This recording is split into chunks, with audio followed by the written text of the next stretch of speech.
Are you digging up the dirt on your dead? Want to find out how? Hear the latest on new family history sources and websites with interesting and fun guests and experts. Find out what other people have been learning about their ancestors. From kings to thieves, inventors to farmers, nothing that's been discovered should surprise us anymore, but it always does. Find out what we mean. Great family history stories and information are on the way now with Extreme Genes, Family History Radio, and extremegenes.com.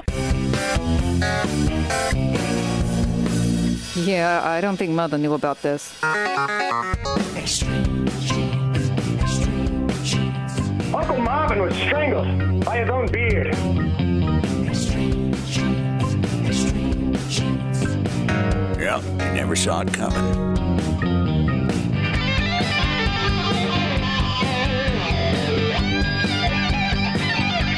Kunta Kinte, you have found us. Hello, genies. It is Extreme Genes, Family History Radio, and extremegenes.com. I am Fisher, your affable radio root sleuth. How are you? On the show today, Stan Lindis is back, our research authority, talking about the benefits of actually traveling to the special places in your ancestors' lives. And wait till you hear what he learned about one of the ancestral sites he visited and the remarkable story he could only have learned by going there. That'll be in about 9 minutes. Later in the show, another individual I would have to classify as an extreme genie. He is A.J. Jacobs, and he wants to hold the largest family reunion ever held next year in New York City. It's a Guinness thing. How many people are we talking about? Why are you invited? AJ will tell you, and you're going to love this guy. He has a very interesting approach to life. And, of course, Tom Perry will be back, our preservation authority, with part 2 of what you need to know about new and exciting family history uses for QR codes and memory medallions. But first, here's the latest family histoire news from the pages of extremegenes.com. From the Akron Beacon Journal of Ohio, Hennerton House in England is a gated community which has been around for a long time. Shortly before D-Day in 1944, an obviously American soldier carved a heart into one of the mansion pillars and wrote, "Caruso, Akron, Ohio." The carving has been well known to residents for decades, of course, and recently a few were visiting at a Christmas party when the subject of the carving came up. Who was this Caruso? One of them decided to find out. Phil Davis wrote and sent a letter to newspapers in Akron, Ohio, asking for any leads. The letter came to the attention of Angela Siegmund Watchdecke, whose mother's maiden name was Caruso. The letter was shared with her uncle, Jim Caruso, whose father had served in England during World War II and passed away in 1993. Now, Jim keeps a box of his father's papers in the attic, so he rummaged through it, and wouldn't you know it, found 2 photographs of the pillars of Hennerton House in England. The photo of the carving that was published along with the letter from England betrayed a unique handwriting that Jim was easily able to identify as that of his father, especially the letters C and R in Caruso. Jim noted that back in the 1960s, his father would carve hearts into trees and even put one on a copper bracelet he wore to fend off arthritis. Not long after his days at Hennerton, Guy Caruso was one of the brave young men who fought at Normandy and eventually helped to reclaim Europe for the Allies. And yes, Jim is planning a trip to England to see his father's special artwork. And no, the Hennerton people have no intention of removing it or seeking damages from the Caruso family. It'll be a special visit for Jim, who will no doubt be well received. See the link to the article and the photo at extremegenes.com. Next, Rebecca Onion of Slate has some fascinating news concerning our first president. In 1873, a British genealogist named James Philippe presented to then-President Ulysses S. Grant a beautiful and artistic genealogy of George Washington. It is titled in flourishing letters at the top, "Pedigree of the most illustrious General George Washington, first President of the United States of America." At the bottom, Philippe wrote, "I humbly present it to the great American people at a national monument of their glorious country." Well, what he didn't humbly mention was that he had fabricated his eye-pleasing chart to gain favor in the eyes of President Grant. Philippe wasn't particularly popular in the British genealogical circles, as he once pronounced, "Nearly the whole of pedigrees hitherto published are fictitious." He added to that he was the only living genealogist. Well, another genealogist, Henry Fitzgilbert Waters, with the assistance of Joseph Lemuel Chester, an American researcher who specialized in British lines, then took particular delight in debunking Philippe's Washington lineage. It appears that Mr. Philippe had made up two sons of a Leonard Washington, who he recorded as having crossed the pond in 1659. It was, in fact, a John Washington, son of Lawrence, who had come to Virginia in 1656, who was George's ancestor. It's not likely that President Washington would have cared too much about this. He once wrote concerning his ancestry, "This is a subject to which I confess I have paid very little attention." I guess we can add this to the throwing the silver dollar across the Potomac story and the whole chopping the cherry tree thing to the list of things untrue about our number one commander-in-chief. See the link with a picture of the chart. It is pretty at extremegenes.com. Well, our friends at billiongraves.com have made a bold announcement that won't cost you a dime, but may one day soon bring you breakthroughs overseas. Billion Graves President Hudson Gunn is on our Extreme Genes Fine Line. Bring us up to date, Hudson. What we did is we partnered with MyHeritage to make the Billion Graves app available all over the world. What they're going to be doing is helping us translate our application and website into over 25 different languages. Wow. And then in the weeks to come, yes. So we are very excited for this international expansion, as well as a new initiative with them to promote Billion Graves to their users, as well as tens of millions of users throughout the world, to document all of the cemeteries that they have nearby. We're making cemeteries big and small now accessible to the world.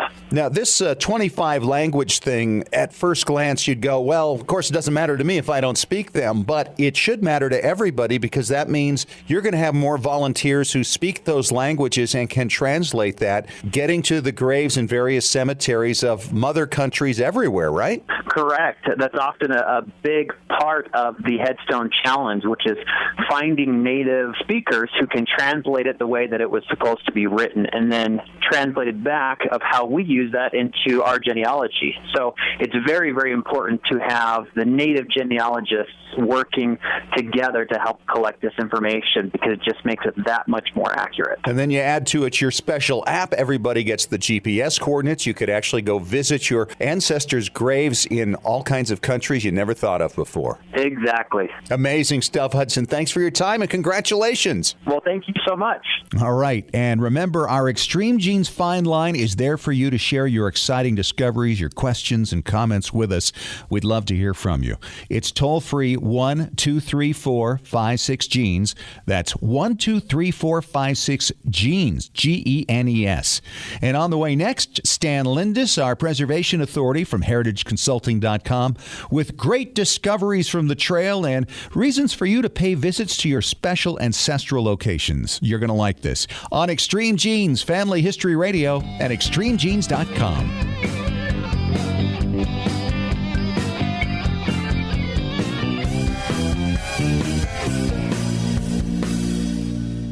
Your priceless 8mm home movies and your precious family videos are deteriorating right now. Heat, moisture, insects, dust, mold, time, they're all robbing you of your family's memories. It's time to preserve those treasures right now by digitizing them at tmcplace.com. They've been preserving memories for over 40 years. Home movies, videos, audio tapes, vinyl records, photos, slides, and even scrapbooks. Whether your treasures are enduring the humidity of Massachusetts or the heat of Arizona, tmcplace.com can digitize your audio and images without harming the originals and returning them to you with free shipping both ways on most orders. tmcplace.com can even let you track your package in real time with a special GPS tracking device. Trustworthy, experienced, affordable. Call tmcplace.com toll-free at 1-866-483-1717 to talk to Extreme Genes Preservation Authority Tom Perry about your project, or order online at shop.tmcplace.com. You know, when it comes to family history, there's nothing quite like the thrill of the hunt and the excitement generated by every new discovery. Who were your immigrant ancestors? What ship did they come over on? Why did they come when they did? Did they participate in any military campaigns that took place in their day? What personal challenges did your forefathers and mothers endure? Heritage Consulting, Genealogy Research Services can get you the answers to many of these questions and more. They've been providing professional research and consultation services since 1978.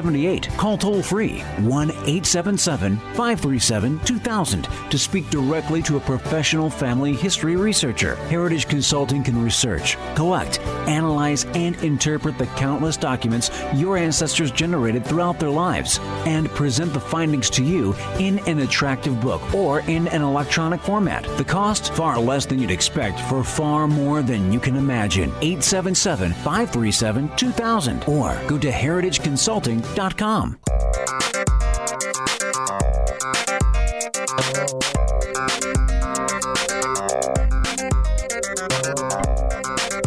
And welcome back to Extreme Genes Family History Radio, extremegenes.com. It is Fisher here, your radio root sleuth with our research authority, Stan Lindis from heritageconsulting.com. Hi, Stan. Welcome back. Thanks, Fish. It's great to be here. This is a man who is always on the road. It's hard to keep track of where he's at because you like to go to the places where the ancestors are, whether you're researching for yourself or others. Let's talk a little about that. Well, going to the places allows you to really get the complete story. You know, we all collect stories about our ancestors, or we hope we can collect stories about our ancestors.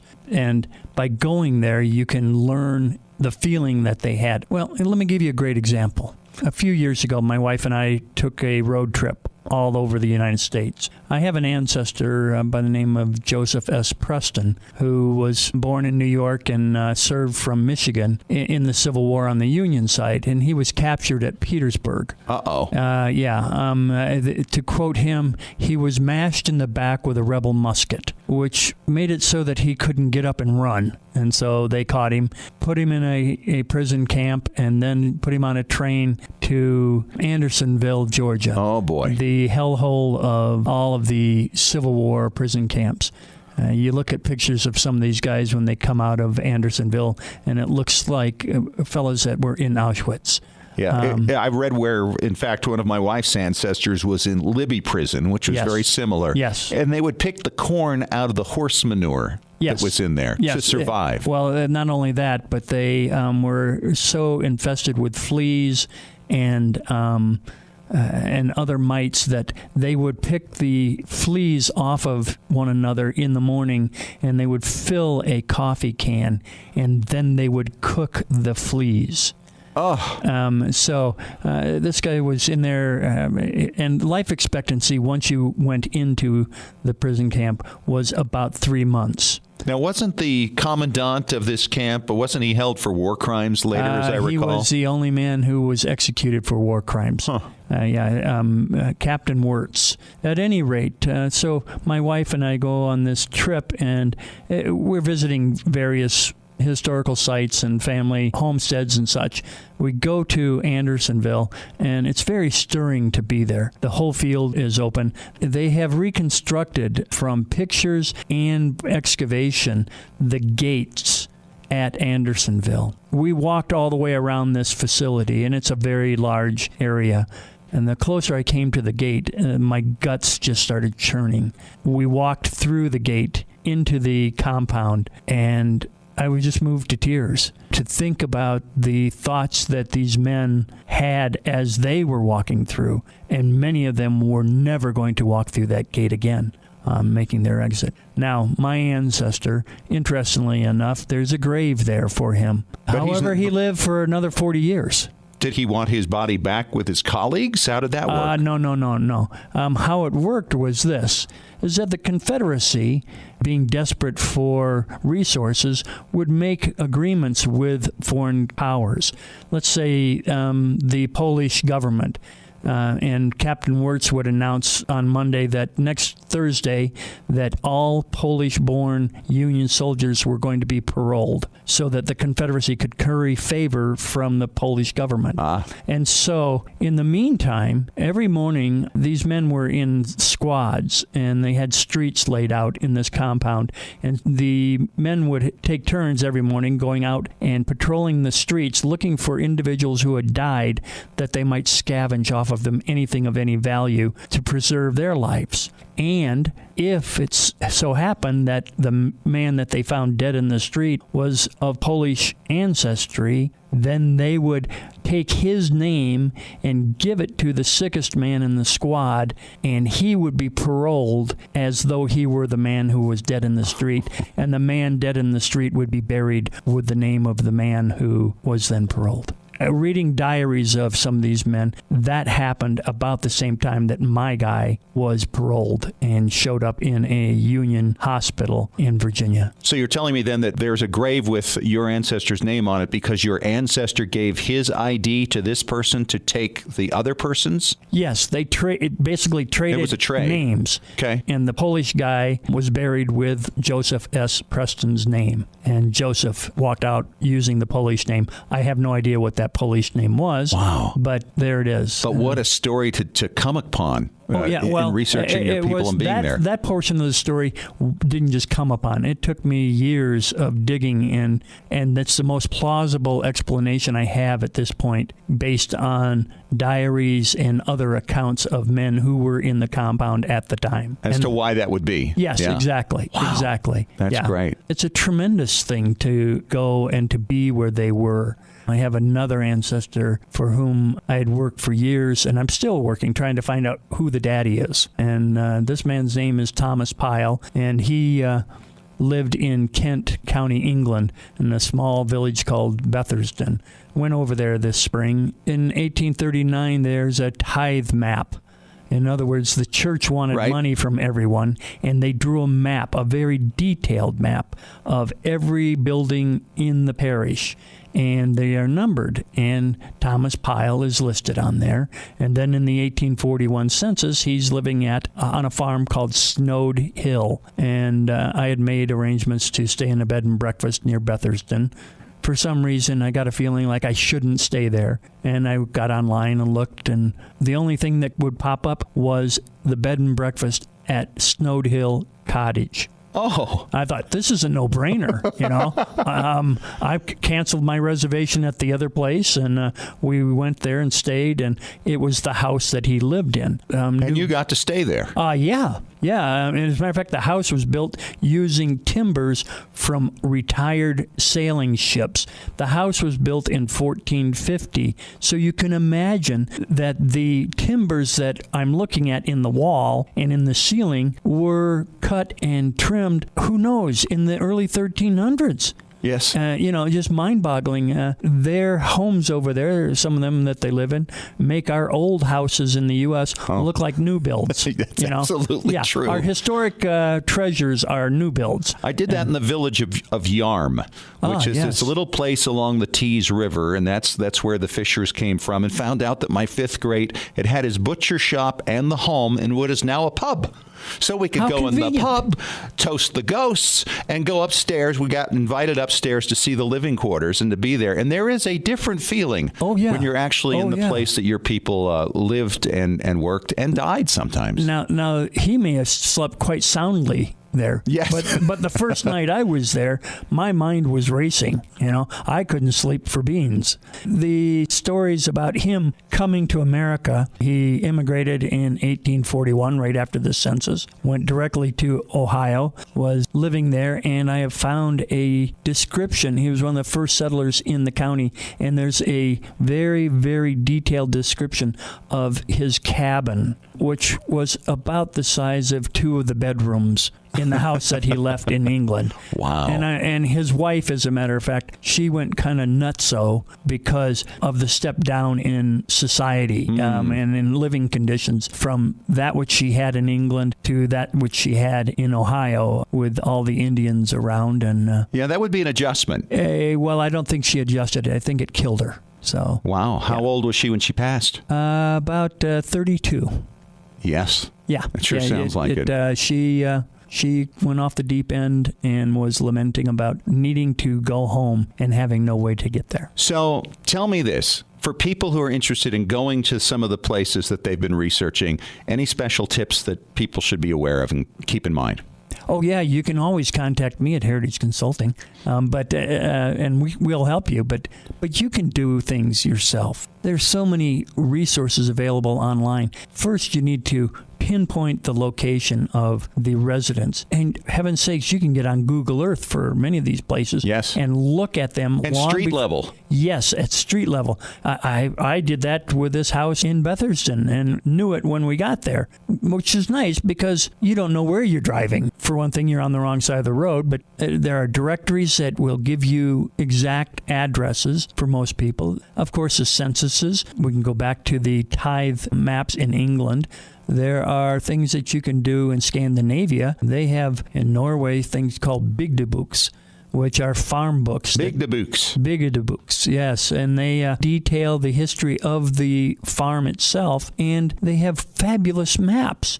Extremely detailed maps, much like we talked about several months ago about the Sanborn maps, showing where the outhouses and the carriages and everything were. Right. These maps are typical of that. And so you are able to find out about the place. And when you find out about the place, then you can look at the history of the location.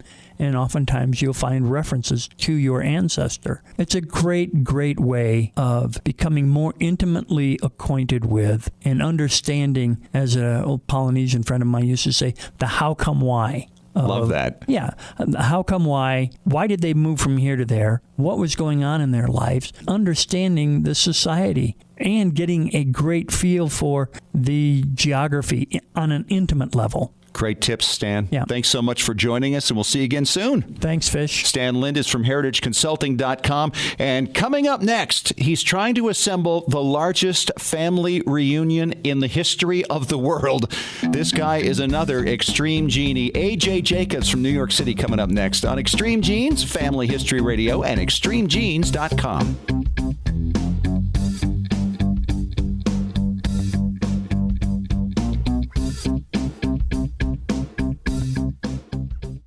Got a brick wall in your family tree? Don't know how to break through it? Get professional help from Heritage Consulting Genealogy Research Services. Speak directly with an experienced genealogical researcher, not a salesperson, by calling toll-free 1-877-537-2000. When you call, ask how you could win a free 1-hour consultation with an expert genealogist. Heritage Consulting Genealogy Research Services, with over 35 years of research experience. Visit heritageconsulting.com.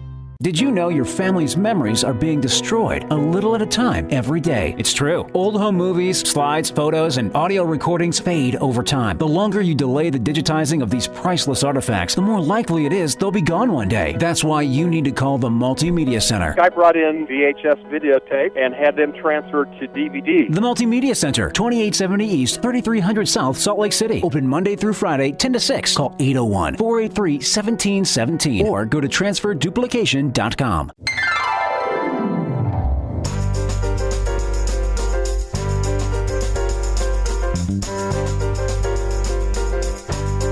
Welcome back to Extreme Genes, Family History Radio, extremegenes.com. It is Fisher here, your radio root sleuth. And on the line from New York City right now, we have A.J. Jacobs, a new friend, met at Roots Tech a couple of weeks back.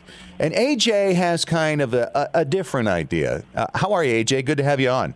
Good to be here, Fisher. He comes to me and says, hey, we want to have the largest family reunion in history. You want to make a Guinness World Record reunion at the Unisphere at the old 1964 World's Fairgrounds in New York. What are you thinking, AJ? I'm thinking, by the way, everyone, you're invited, everyone's invited, all 7 billion members of the Una family. It started a few months ago. I got an email from a guy in Israel, and he said, you don't know me, but I'm your 12th cousin. And he said, I have a family tree with 80,000 of your other cousins. And I didn't know what to make of this. You know, part of me said, I have enough trouble handling my current family. Do I really want 80,000 more relatives? What is it they say? You can't choose your family, right? Well, yes. Well, now you can, because I have so many, I can choose which ones. But another part, I said, this is amazing. I'm connected to all these people all over the world. So I immersed myself in genealogy. I knew nothing about it, but I caught the bug, and I realized it's going through, as you know, this fascinating period, partly because of DNA testing and partly because of these sites where you can do collaborative family trees with other people, sites like genie.com or Wikitree, and you have hundreds of people working on the same tree, and you get these mega trees with thousands of people on them. And on one site, genie.com, which is part of my heritage, has the World Family Tree, which has 75 million people on it. And so you looked at this and said, hey, let's get everybody together. Exactly. Listen, the point is, this really drove home for me. We're all related. Everyone in the world is all. It's the 6 degrees of separation idea. And I found on this tree that I'm related, and I'm not boasting because everyone is. I'm related to Albert Einstein. He's a mere 19 steps away, and Gwyneth Paltrow is just 22 steps away from me. So I'm going to invite her and hope she comes to the reunion brings her vegan turkey casserole. I'm going to brag a minute, though, AJ. I just found out this week that I am related to Lizzie Borden, who gave her dad 41 whacks and her mother 40 more, or whatever it was. All right. That was kind of strange. Good. Lizzie won't be coming. I have some black sheep in my family as well, and, just makes it more spicy. Absolutely. So how many people is it going to take to set the Guinness World Record? The current record is about 4,500 people, a family in France. Okay. And so I'm hoping for at least 5,000, and it's also going to be live streamed, so people can call in from all over the world. And wait a minute. Does that count, though? I mean, the people who see it on the live stream, does that count towards your total, or is that going to be a separate category? I'm going for a whole other world record of the most people watching the most people in a virtual family reunion. I didn't know there was such a category. You're making a new one? Yeah, why not? I'm pioneering all sorts of things. Most people to sing "We Are Family." I'm hiring Sister Sledge to sing at the reunion, so there'll be music and speeches, and we've got some great speakers. Dr. Oz has agreed to come. He's a very distant relative. We share the same J haplogroup. And Gilad Jaffet from my heritage. And you, Fisher, I would love to have you come and give a talk. Well, I wouldn't have any problem doing that. I just got to make sure I'd probably be distracted by the Mets, which are right next door. That was the team I grew up with. They are. But I got to ask, though, how does one rent the World's Fairgrounds? Well, this is right now. It's the World's Fair has the Hall of Science. It's called the New York Hall of Science, and it's an amazing museum. And it's got like a science-themed playground for kids, and it's got all these great exhibits. And they do these events, and they agreed. They liked the idea. So that's where it's going to be. It's going to be part inside and part outside. It's actually also a fundraiser for Alzheimer's because that runs in my family, in the human family. So it will be free, but we're going to try to raise money. So are you making this a whole weekend, or is it one day? How does this work? It will be a whole day from 9 in the morning till 7 at night on It's a Saturday, June 6, 2015. And by the way, people, if you go to my website or email me, ajjacobs.com or aj@ajjacobs.com, I'll figure out how we're related so you can come. And it will be... Hold on, wait a minute. Are you telling me that for everybody who comes, you have to prove the relationship? Well, everyone is invited. It's open to the public. But if we can have a proven relationship, you get a bracelet, and then you get to be part of the biggest family photo ever. Whoa. And what's the record for that? I'm not sure. That's another good question. You've got a lot of work ahead of you. If you're going to get this done by June of next year. I'm already getting a nice response. I've emailed a lot of my cousins who didn't even know they were my cousins, and some of them say, is this a scam? What are you doing? Or I don't want any more cousins. I don't want to meet 5,000 cousins. But a lot of them have said, this is going to be great. I can't wait to meet these people I never knew. Party, what can I bring? That brought up some interesting points. If we do come, what would you like us to bring? Should we be on the salad committee, the dinners? How does that work? Should we bring stories to tell? Yes, and stories would be great. It's not going to be potluck. There will be food there, so don't worry about that. Just bring yourself and email me beforehand just so we can figure out the link. And then you'll get to meet all of these cousins. And the filmmaker Morgan Spurlock is who made the Super Size Me about McDonald's. He's going to make a documentary about it, so you can be in the film if you want.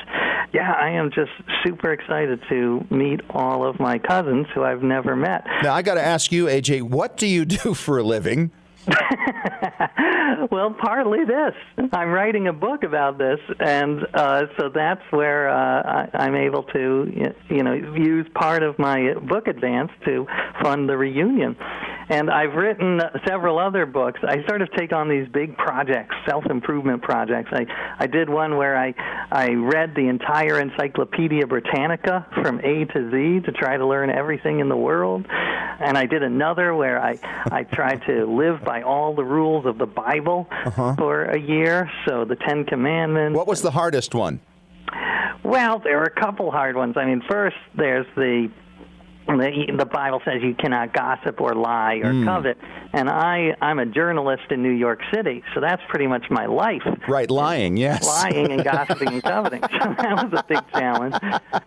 And then there were ones that were, in the Hebrew Scriptures, it says you have to stone adulterers. So that was a challenge. I used very small stones like pebbles. That's sort of how I was able to do it. How would you find the adulterers? Well, I'll tell you, the guy I did end up stoning, he came up to me because it was sort of the middle of my project, and I was really getting into it. So I even looked like a biblical person. I had a huge beard and a robe and sandals, and I was in Central Park, and he came up to me and he said, well, why are you dressed like that? And I said, I'm trying to follow all the Bible, from the Ten Commandments to stoning adulterers.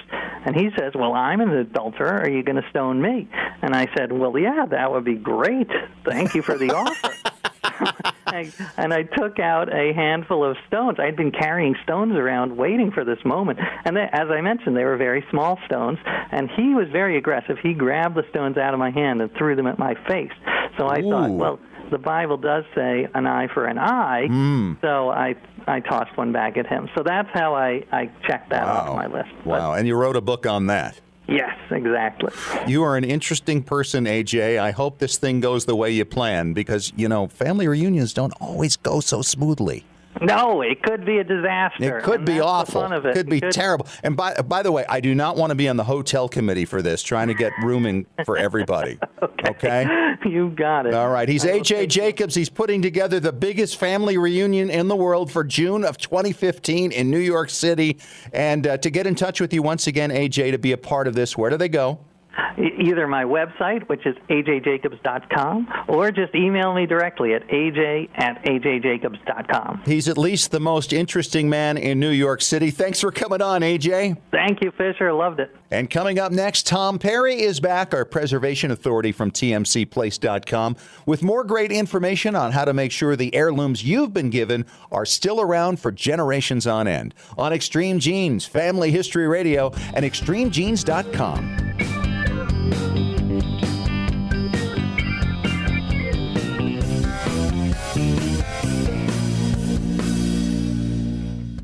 Remember how fun it was to capture those special moments of your children's childhood on video and watch it back, knowing that you'd be able to have that memory forever? Or watching a home movie of your own childhood and seeing many of your loved ones who are now gone. If you haven't yet digitized those family treasures, you're at risk of losing all of them with each passing day. Time and elements slowly destroy videos and film, as well as rare old photos and audio recordings. Rescuing your memories is what TMCPlace.com has been doing for over 40 years. They can transfer all these discs and hard drives so you and your family can enjoy them digitally for generations to come, and without damaging the originals. They provide free shipping both ways on most orders. They even offer GPS real-time tracking of your package so you can be confident that nothing can ever be lost in transit. Call toll-free 1-866-483-1717 to talk to Extreme Genes Preservation Authority Tom Perry about your special project, or order online at shop.tmcplace.com. How's your family history research going? Are you stuck on a difficult line? Don't know how to start? Let the professionals at Heritage Consulting Genealogy Research Services help. Heritage Consulting has been providing professional research and consultation services since 1978. They can help you find your own personal family history for far less than you would expect by researching, collecting, analyzing, and interpreting the numerous historical documents your ancestors left in their lifetimes. They'll then provide you with a professionally written report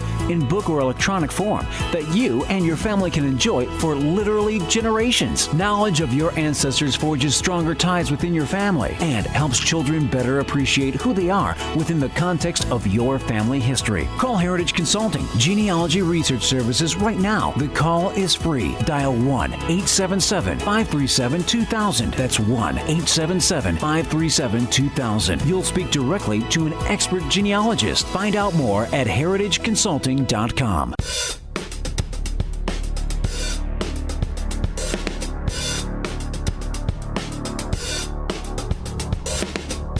Hey, welcome back to Extreme Genes Family History Radio, extremegenes.com. Fisher here with Tom Perry, our preservation authority from tmcplace.com. Welcome back, Tom. Good to be back. You know, we're always asking people to send in their questions to asktom at tmcplace.com, and we've heard from Esther Allen, and she writes, Tom, I've been catching up on episodes of Extreme Genes at Work, just discovered it last week, and I love it. Thank you, Esther.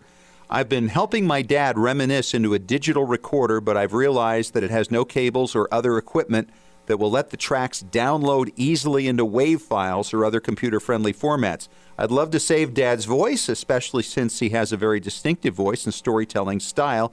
Do you know of any way I'd be able to save that before it is deleted? Absolutely. You want to be really careful with these digital recorders. I love them. They're awesome. They're easy to use. But one thing that really gets scary, people always think tapeless is better. Sometimes tapeless isn't better, because if you have a tape, you can always store it on your shelf. You can go back to it. It's always going to be there. But on the digital recorders, you can accidentally hit the delete button, send them through an x-ray machine, set them on top of a big speaker, and they go away. So they're really, really scary. So the first thing you want to do is make sure you get it on another format. And even though it didn't come with cables, generally they will have like an earphone jack. And so what you can do is go to Radio Shack or any place and buy an adapter that will plug into the earphone jack that then you can plug into your CD recorder, plug it in your computer or something like that, and then just transfer it to a CD. And like we've always said, you always want to store things on at least 3 media. I suggest a hard drive, a disk, and the cloud. So once you download it to your computer, you can make it an MP3, AIFFs, whatever you want. If you're a do-it-yourself person, if not, send it in to us, and we'll be more than happy to put it on a CD for you or an MP3 or any format that you prefer. Well, that is great advice. And you mentioned the cloud. You've also mentioned previously to have more than one cloud. Oh, absolutely. Absolutely. You know, I use Dropbox myself. There's a lot of good cloud services out there. In fact, I use a little bit on the one that Apple owns, but most of my stuff is on Dropbox. It's so easy to access. I can get it on my phone. I can get it on my iPad. I can get it on my computer. I don't have to carry around different devices with me, because, it's on my phone. I need to go there. It's very, very convenient, but I always say keep it on a disk, keep it on a hard drive, keep it in the cloud. And if you have it in those 3 places, you should be taken care of. And if you do discs, send them across the country. So you want to make sure you have it in different zones because, as I mentioned on a story before, we had a family that had their wedding photos in their own home. They had copies in their parents', and also the wedding photographer all had them. The only problem is, even though they lived miles away from each other in New Orleans, when Katrina came through, they lost it all because the entire city was flooded. Great advice. And coming up next, we're going to talk memory medallions. We were talking about them last week. We didn't even get through it all because there's so much to know. Oh, some really cool stuff we're going to talk about will blow your mind. All right, coming up next on Extreme Genes, Family History Radio, extremegenes.com.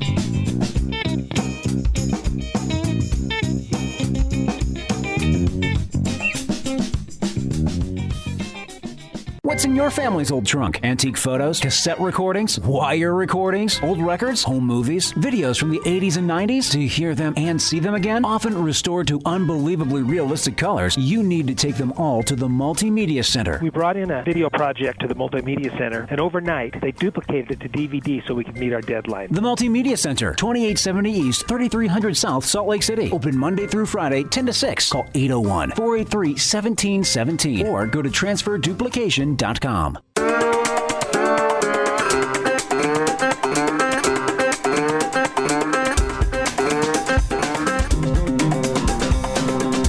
welcome back to Extreme Genes, Family History Radio, extremegenes.com. It is Fisher here, once again with Tom Perry, our preservation authority from tmcplace.com. And this is kind of our part two on these memory medallions you were teaching us about last week. They're like little coins, I guess, that are on gravestones in cemeteries.